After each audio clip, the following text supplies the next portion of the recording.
Sharon, and on this end, we are having a conversation on whether or not we are exercising responsible message sharing that is on social media.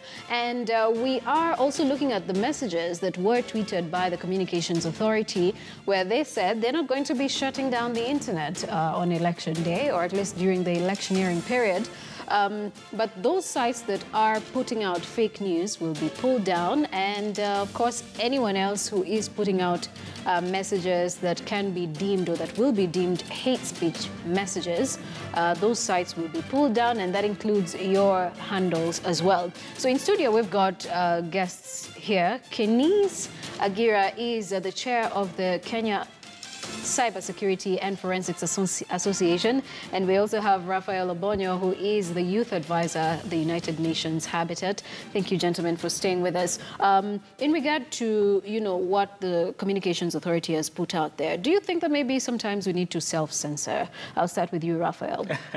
Yeah, I mean, obviously, like I did say, we are living in an era of too much information but very little truth, and so we really need to look at what we are posting, but also what we are consuming. Right. And I think different countries have come up with different models of ensuring that we do not perpetuate and propagate fake news.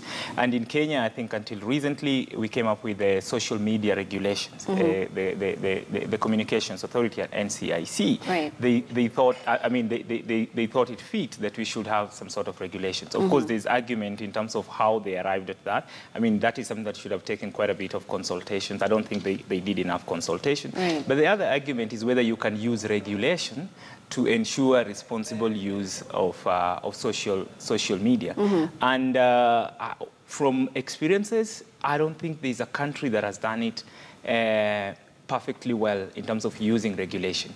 And that's why, for me, I've argued that, yes, as much as we want people to use online or other social media responsibly, we should use other strategies like creating awareness, advocacy, and educating and sensitizing the masses on how they can use social media responsibly. But of course, with regulations, you can't do much. Like, for example, NCIC says that if you're not sure of any message before you share it, please send it to NCIC, and within 24 hours, we're going to get back to you. They don't have that capacity. So we have all these politicians who are paying these social media trendsetters, and actually that brings in the view here from Elijah Kiama, who is saying people might exercise caution, but the real problem on social media is the so-called trendsetters who tweet for money without thinking.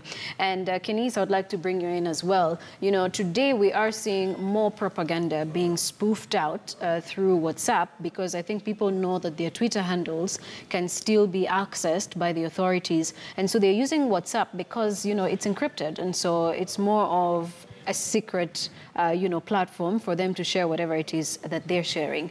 But how do we make sure that even on those specific platforms that are encrypted, we're still able to see that there's just truth and less of fake news? And also, with all these politicians spoofing out their propaganda, how do we ensure that people are more informed than the propaganda that's being put out? One thing that has to be done, that should come out clearly, and I think most of the social media users, and when we talk of social media, I talk of WhatsApp, Facebook, Twitter, and there are so many. Let's call them digital platforms. Let's call them digital platforms. That's a gisty one. Yeah. But one thing that should come out clearly in the mind of whoever is using it is that you are not that immune. These are things which are made by human beings. Right. And number two, in this country, there are laws beginning from our constitution. We normally say Article 33 gives us the right to freedom of expression, but people never go deeper or deep to look into Article Clause 2. The same article says that freedom of expression never goes beyond. We should not. You shouldn't utter hate speeches, should not incite. That's one thing people would forget.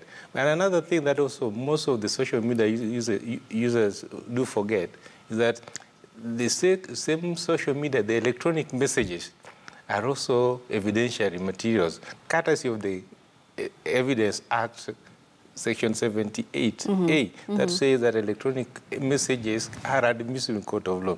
That should come be clear in the minds of people.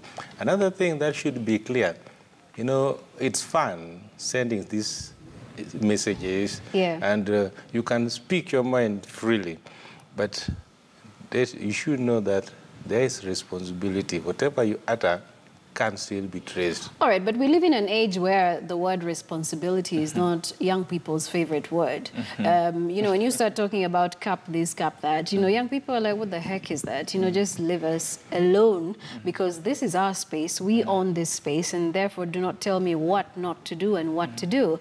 And because we also are living in an age where we are seeing them leveraging on social media to you know, earn money, anybody can pay them and tell them, you know what, tweet about this, Facebook about that, you know, do a video about this.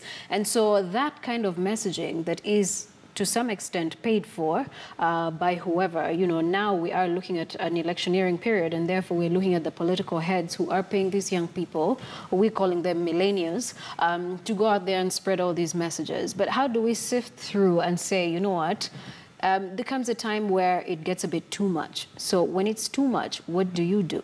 Yeah, for me, I think one, youth agency is important, and especially during electioneering moment. This is the time that youth creativity and innovation is also utilized the most, and there's nothing wrong with that. But I think young people cannot be ignorant of the dangers of what we share and we disseminate out there.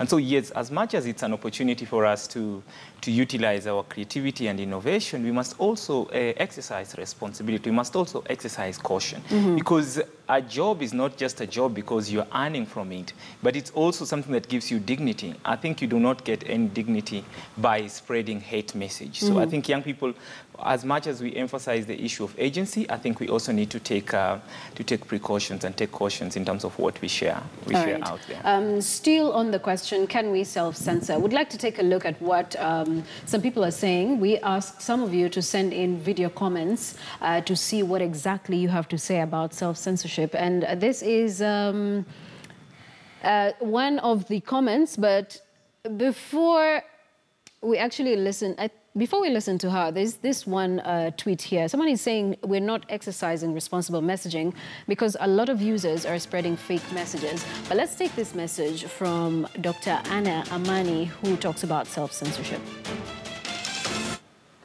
Anna Amani, I wanted to comment on the debate around a social media blackout during elections.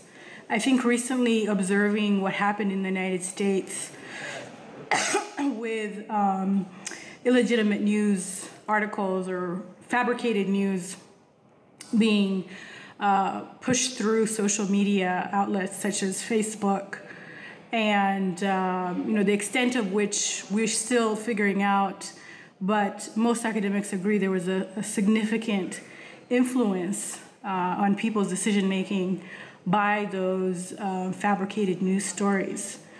And the United States is considered a high-trust society, so they generally have trust in their systems and their media and their official sources of news, and yet such a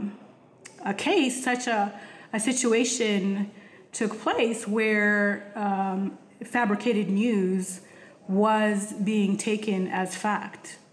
And so we think about our own region, which is considered a low-trust society, where people generally don't have trust in their official sources, and they observe corruption, and so are prone to have suspicion on official news sources pushing a certain agenda. And so that creates an environment where they are more likely to take social media sources as the reality or what's actually happening. And so that can create a dangerous environment where people with ill motives or certain motives can push an idea and have people coalesce around a specific idea that could lead to violence or riots. And so that's something we really have to consider in this modern era, what people put their faith in in terms of where they're getting real or actual truth. People are wanting to know the truth is out there, and often they have the idea that legitimate news sources can be bought as they see other systems in their community being bought, such as the police or the judicial system. And so they think the legitimate news sources can be bought, and so they give more credence or put more faith in social media sources. So that's something to think about as a community looking at a social media blackout during the elections. Well, thanks a lot, Anna. That is Dr. Anna Amani there giving in her views